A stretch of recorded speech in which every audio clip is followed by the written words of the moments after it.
what's your kryptonite? um, because it's like a lot of times when we put our guard down, we don't realize we have kryptonite. We have something that makes us weak. We have things that we struggle with, that we deal with, that, we might realize, we might not realize that it's a weakness for us. And when we put our guard down, that's usually when it hits us the strongest. That's usually when the enemy can take us out, is when we put our guard down. For one reason or another, There's always a million reasons why we put our guard down. But it's for our survival, our Christian survival, that we cannot put our guard down. So tonight I'm going to be in Judges. I'm going to start in chapter 13. And I'm only going to read a couple verses in there. So I'm going to be talking about Samson tonight and his kryptonite. So Judges 13, I'm going to start in verse 3, and it says, "And the angel of the Lord appeared to the woman and said to her, 'Indeed now you are barren and have borne no children, but you shall conceive and bear a son. Now therefore please be careful not to drink wine or similar drink, and not to eat anything unclean. For behold, you shall conceive and bear a son, and no razor shall come upon his head, for the child shall be a Nazarite to God from the womb, and he shall begin to deliver Israel out of the hand of the Philistines.'" So at this time, again, Israel was captive again because they were disobedient. So this time they were held captive by the Philistines. So the angel came and spoke to Samson's mom and said, "You're going to bear a son, but I want him to be a Nazarite." What is a Nazarite? It's somebody who is consecrated, separated, and devoted. So at that time, the Nazarites, they would take a vow. Okay, so they would take a vow for a certain amount of time. So the person got to choose how long they were going to do this vow for. If you want to learn about the Nazarite vow, you can read Numbers chapter 6, but I'm not going to get into that. That's not really what it's about. But from the womb, God had a task for Samson. From the womb, God had said, "I want this one to be separated unto me."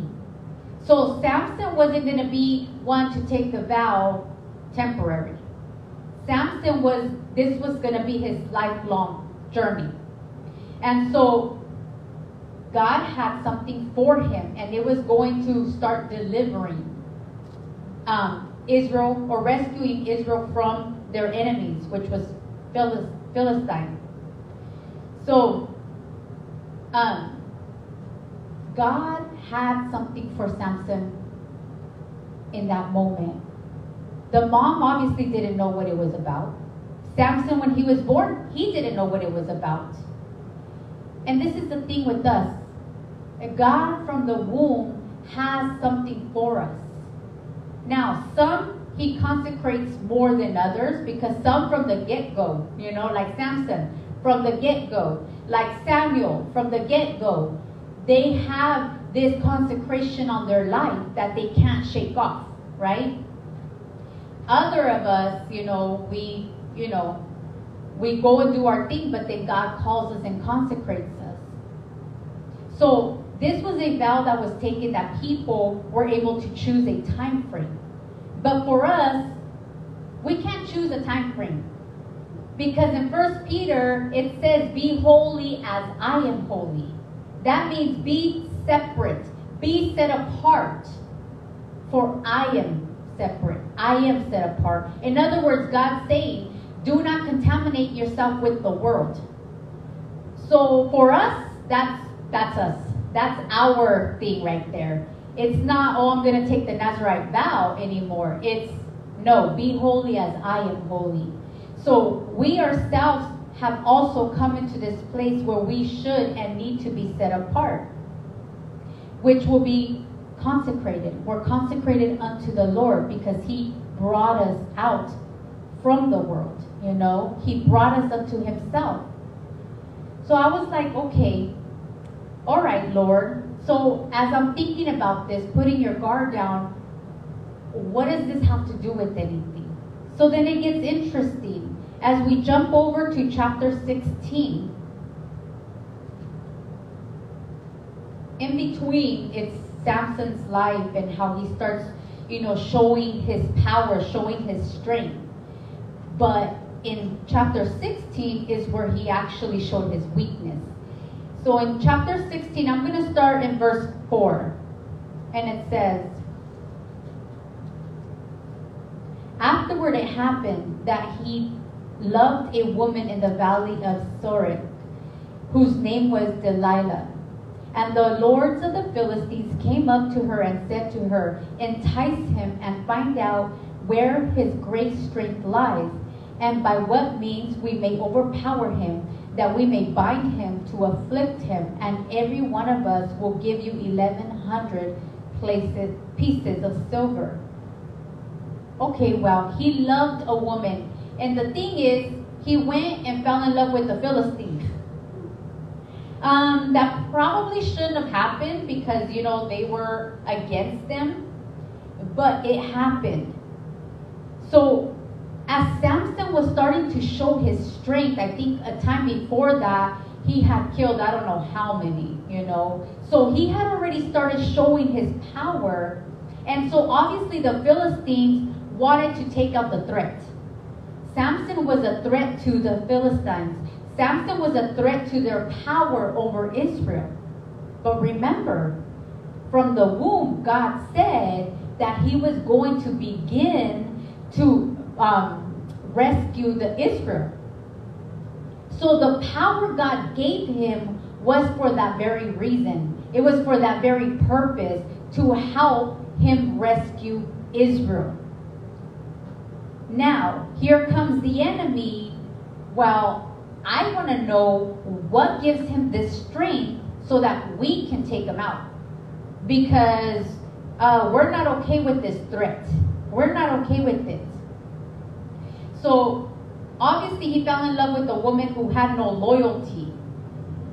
And she was sent by the enemy. Think about it. She was sent by the enemy. They enticed her and they said, we will give you money if you find out what his weakness is. How can we take away his power? How can we remove that strength from him? So she was sent. They knew that he was in love with her.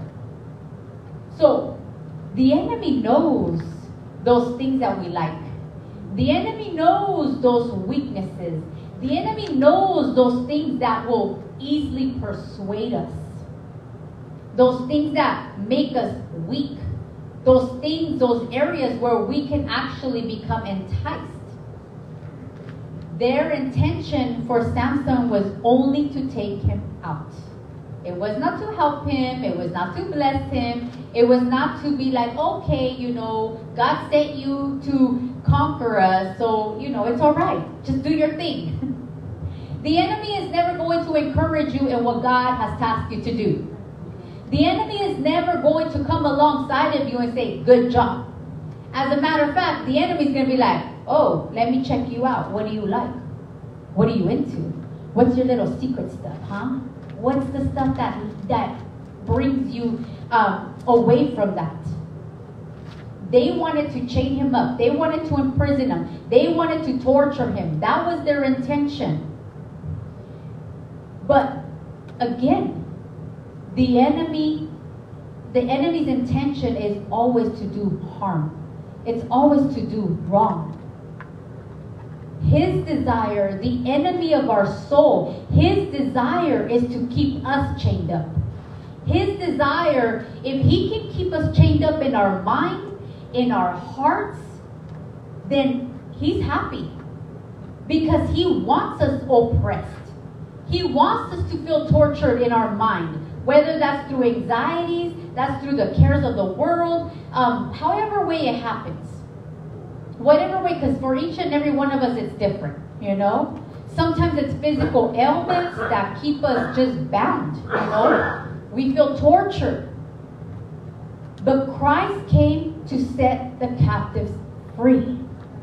When we found Christ, He set us free. He set us free. But the enemy is always looking for a way to bring us back into captivity. If he can do it, he will do it. Verse 6, it goes on. So Delilah said to Samson, please tell me where your great strength lies, and with what you may be bound to afflict you. I mean, there is no shame in her game. She is not being secretive about her intention. She is not hiding what she wants to do to him. And the thing is, because she was his kryptonite, he stood. Any person in their right mind will be like, excuse me? You're trying to chain me up? You're trying to imprison me? You're trying to send me off? Anybody else in their right mind would be like, no, you're tripping. Bye. I'm not going to tell you nothing. As a matter of fact, I'm not going to see you again, right? But no, he stood. And the crazy thing is, when I was like looking into it and when I was studying it, in one of the in the Hebrew, it actually talked about that these weaknesses that we have sometimes makes us gullible or naive. Okay, she was straight out on her intention with Samson. But yet, he stood. Why? Was it because he was so in love with her that he was blinded? And he, in his, like what we all do is, oh, they'll change, or oh, that's not really what they're going to do. They don't really mean that, They're just saying that, but they don't really mean it. They'll change. A lot of times when it's things that we want in our life, we become naive or gullible. And it's not because we can't see it, but it's because we turn blind to these things. We become all of a sudden like, no, that's not going to happen. I'm not going to get tripped up. It's all right. I'm okay. I can handle it. And our kryptonite, this is what it does to us. It weakens us to where we can't fight against it. Like I think about kryptonite because I think about the movie Superman. When he was in the fight where he really needed it, and the kryptonite weakened him where he could no longer fight the way he used to. He couldn't function the way he used to when he's around this kryptonite. And a lot of times when we have a particular weakness in our life, whatever that is, that could be pursuing our life dreams, that could be money. I mean, there's a billion things that we can have. And how many times do we get so blinded to those things that always trip us up, and yet somehow we always end up back in the same boat. And then we're back in it, we feel oppressed again, and we're like, how did I end up here again? Why this mountain again? Same mountain, round and round. Here we go, here we go. There is something there that keeps persuading us to go back. There's something there that keeps enticing us. Sometimes because we know, but we don't know. We're like gullible to it. But I think sometimes it's because we just don't know how to walk away from it. I think sometimes it's because we say we don't want it because we know what it makes us feel like after. We feel like, man, why did I do that? Why did I say that? Why did I act like that? But yet the next opportunity, we're back at it. We're back at it. But part of us is still attached to it. We haven't let go. Samson had every opportunity to walk away from this chick. Every opportunity. There was no ties there. She was the enemy. But he wanted that. And that's what kept him there. So it goes on. Verse 7. And Samson said to her, if they bind me with 7 fresh bowstrings, not yet dry, then I shall become weak and be like any other man. So the lords of the Philistines brought up to her 7 fresh bowstrings, not yet dry, and she bound him with them. Now men were lying in wait, staying with her in the room. And she said to him, the Philistines are upon you, Samson. But he broke the bowstrings as a strand of yarn breaks when it touches fire. So the secret of his strength was not known. Then Delilah said to Samson, look, you have mocked me and told me lies. Now please tell me what you may be bound with. So he said to her, if they bind me securely with new ropes that have never been used, then I shall become weak and be like any other man. Therefore Delilah took new ropes and bound him with them, and said to him, the Philistines are upon you, Samson. And men were lying in wait, staying in the room, but he broke them off his arms like a thread. I mean, is this real? I want to laugh reading it, you know. It's like such a dysfunctional relationship. You know. Delilah said to Samson, until now you have mocked me and told me lies. Tell me what you may be bound with. And he said to her, if you weave the 7 locks of my head into the web of the loom. So she wove it tightly with the batten of the loom, and said to him, the Philistines are upon you, Samson. But he awoke from his sleep and pulled out the batten and the web from the loom. Then she said to him, how can you say I love you when your heart is not with me? You have mocked me these 3 times and have not told me where your great strength lies. Okay, Samson, what? I mean, she's trying to get you caught. She's trying to kill you. And you are also playing this game. You're playing this game alongside. Like, sometimes if we look at relationships today, some of these relationships are exactly like this. It's toxic. You should never be together, but somehow both of you like this game. Somehow both of you are playing this weird game. And the thing is she was determined. She was not going to give up on finding out what is his weakness. And so she went to the great line, you don't love me. How many times have we used that when we're trying to get something we want? You know, if you love me, you'll do this. If you love me, you'll do that. You know, she used that great line on her. But he was leading her on. The thing is, Samson was playing with fire. Samson was playing with fire. And it's kind of like, you know, sometimes we play with fire, not really realizing it's fire until we get burned. And we're over here playing patty cake with the devil. You know, we're playing patty cake, you know, because a lot of times there's certain things in our life that do hold us back, that do keep us, you know, in bondage, that do make us feel captive. But we say we want to get out of that, but we don't really try hard enough to get out of that, you know? Like, we won't mind if others come alongside and they're trying to help us, and they come and pick us up and put us on their back, and they come and feed us the word, and, you know, they come and do all the prayer for us all day. Like, that we won't mind. But leave me alone, and now I have to do it on my own? I don't know if I'm not into that, you know? I'd rather have you do that for me. You know, when you do that for me, I feel good. Like, it's good, I can do it.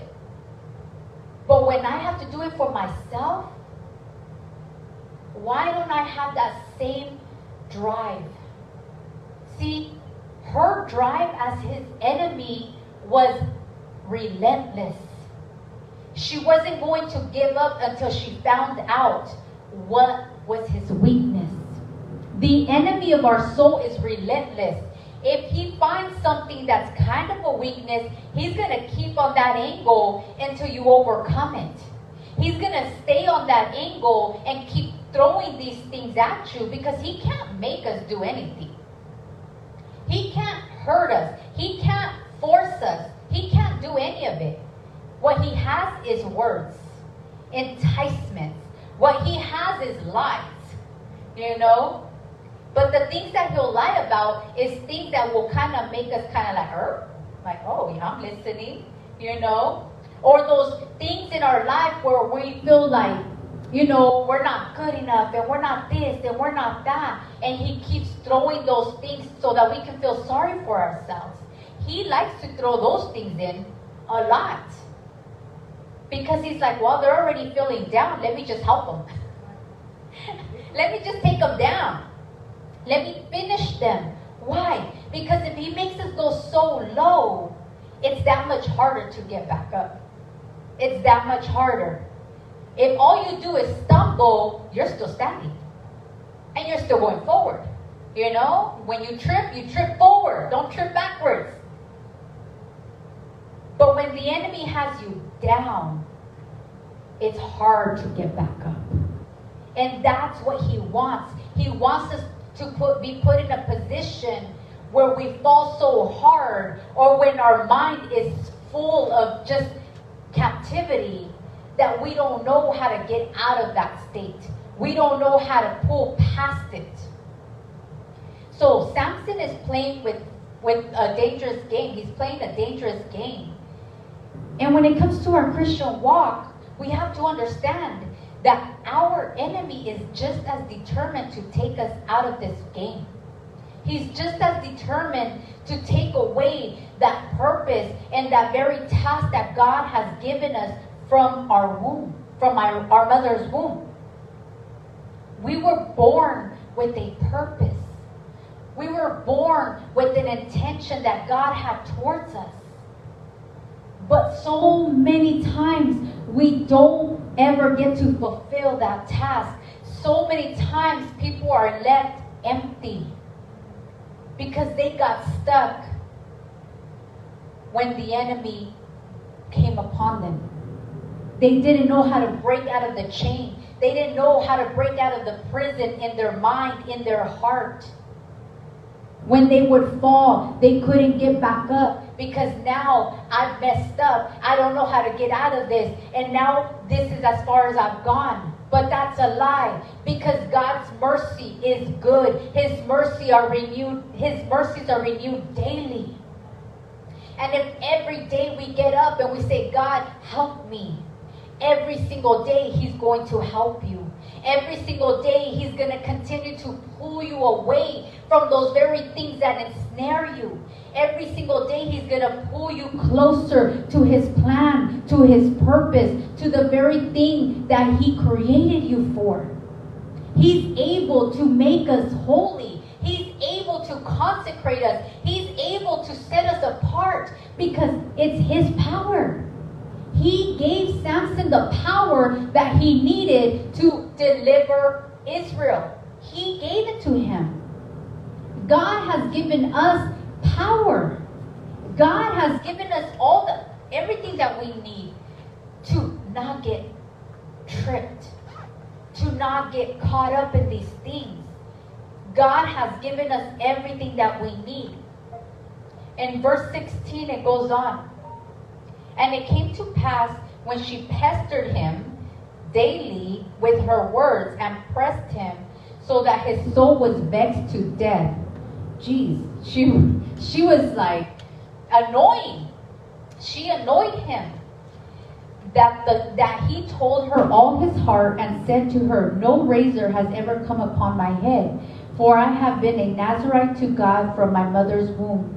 If I am shaven, then my strength will leave me, and I shall become weak and be like any other man.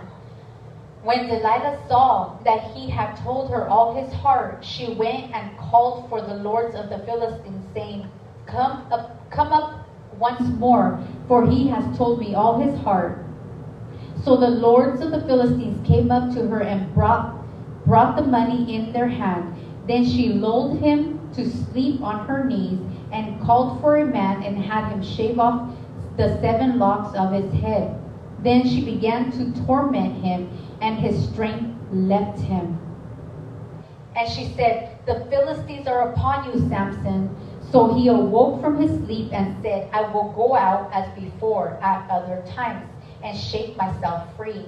But he did not know that the Lord had departed from him. It caught up to him. It caught up. See, the thing is, he knew what she wanted from him, but he still stood there. If we know there is something that makes us anxious, makes us fearful, makes us doubt God, if there's things in our life that's trying to stop us from even going forward in God, from going deeper in God, those are the things that we should run from. Those are not the things that we should stay and pet. Those are not the things that we should allow to lull us to sleep. He allowed this woman, after he just straight told her how to take him out, he allowed her, even though he knew, okay, he knew that she was going to do this to him. He allowed her to put him to sleep. Are we allowing the enemy to put us to sleep? Are we allowing the enemy to lull us with his lies? With all the very things that give us strength? He could not fulfill the task God gave him without his strength. We need strength in this world. We need God's strength in this Christian walk in order to be able to resist our enemy. If she was not his weakness, he would have been able to resist her. But she was his weakness. So when it comes to our weaknesses, are we letting it win us over, or are we resisting it so that the strength that God has given us can totally take it out of our life? I know that a lot of times we become weak and we get tired easily. We grow weary, we get tired, and we're pressing in hard. And sometimes it feels like we're pressing in hard and hard and hard. And then we feel like that little hamster in the wheel. We're just going. I mean, we're going fast. We're going fast, but we're in one spot. We're in one spot. And that hamster never realizes he actually didn't even go nowhere. In his mind, he's doing something. This is where the church needs to wake up. This is where the church needs to realize, am I allowing the lies of the enemy to put me to sleep? Because if we're getting put to sleep, then we're not fulfilling the will of God, even though we feel like we're doing something. But all we're doing is being still. Not building the kingdom, not doing what God's called us to do, not going forward, not seeing others set free, not seeing myself get set free in time again, from one weakness to another weakness to another weakness. Because God, his desire is to see us free. It's to see us free. Samson got caught. See, and he must have had pride, because he said, I will just free myself like every other time. See, a lot of times we get a little too comfortable playing these games that we think, I got away with it. I got away with it. I got away with it. And then it catches up. I have friends who call me, who get caught up in situations. Most of the time, nothing happens. But then there goes that one time. You have big consequences. And when you have those consequences, that's when we wake up. But why does it have to take major consequences to wake up? He should have been able to deliver Israel through the strength. But his strength was taken away from him. Even Jesus said, when you don't use what you have, even what you have is going to be taken from you. He's talking about the task. He's talking about the talents. God has given us talents to fulfill and to help us fulfill the purpose. This is why we all have different talents. This is why we all have different gifts. This is why we all think differently. Because God gives each and every one of us something different to do. But as a whole, it comes together. As a whole, and even you using all that God has given you and not taking it for granted, you get to see others set free. You get to see others be blessed by it. See, he put his guard down so much to the point where he told her how to take him out. And when we put our guard down, what we start to do is we get more and more and more enticed.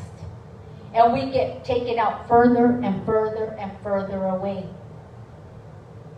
Sometimes it's through dumb things that we get taken out. Like really. Sometimes like things that have taken me out, you know, where I'm like, I'm not going to pray for nobody, and don't ask me to talk to nobody, and don't tell me to do this, and don't tell me to do that. I am so done. It's because I was tired. Why? Because I was looking at what people were doing to me instead of looking to God. I got tired of what people were doing. I got tired of being mistreated. I got tired of getting taken advantage of and this and that, and me having to shut my mouth. I got tired of that. So I'm like, I'm not doing nothing. All my gifts and talents are being buried. Well, they weren't miserable. I was. I was the one being miserable. And I was the one having the enemy mocking me in my ear. Mocking me. Until one day, I finally said, God, forgive me. I'm done with myself. I am done being held captive. I'm done being held down. Do with me what you want, Lord. And then he picked me back up, and I kept on going forward. But that was time wasted. That was time wasted when, yes, though I was still seeking God, even though I was still like, Lord, I need you, even though my relationship with him, I was still building on it. I was being disobedient to the task that he put in front of me. So there was still somewhat of a separation because there was still disobedience in my life. I love you, Lord. But see, I loved me more. I loved my issue more. I loved the woe is me more. Until I got fed up with it and I had to resist those things. And then I was like, God, I want you, all of you. Whatever that is, whatever that means.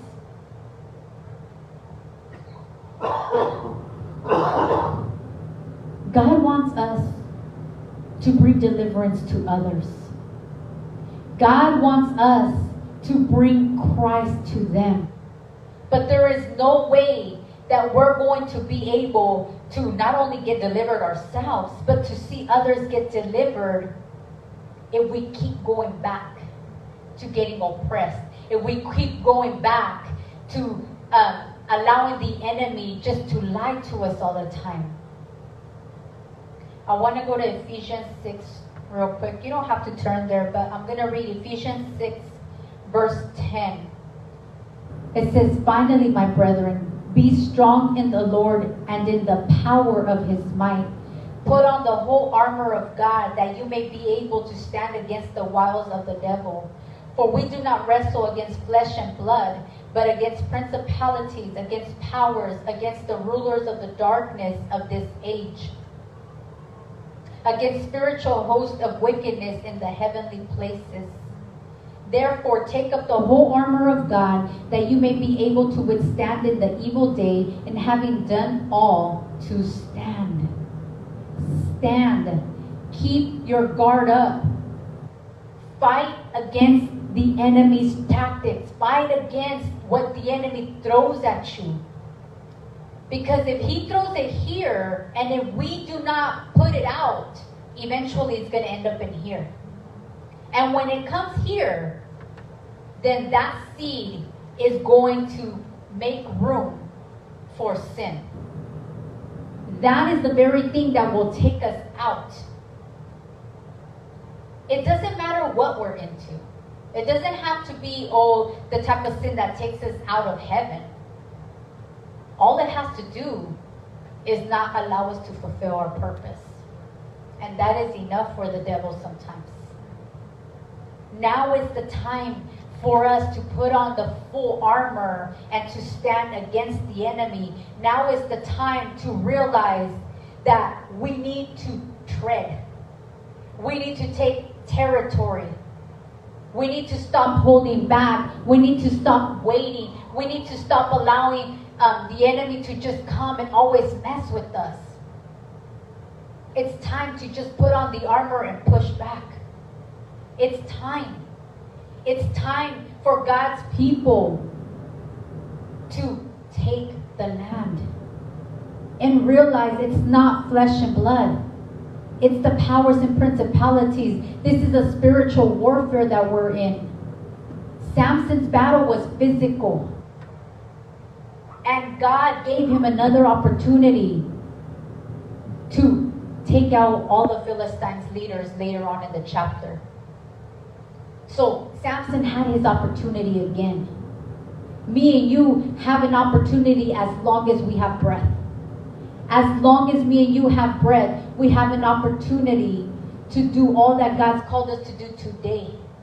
Let's not keep running to nothing. But let's run to conquer. Let's run with a purpose. Let's run with heaven bound. Heaven bound is right before our eyes, and that's where our eyes are at. But as we're going there, we're taking as many as we can with us. We're taking as many as we can because we don't want to see people captive anymore. Yes, not everybody's going to respond, but as long as somebody responds, that's one less person that the enemy can have a hold of. Amen? Oh my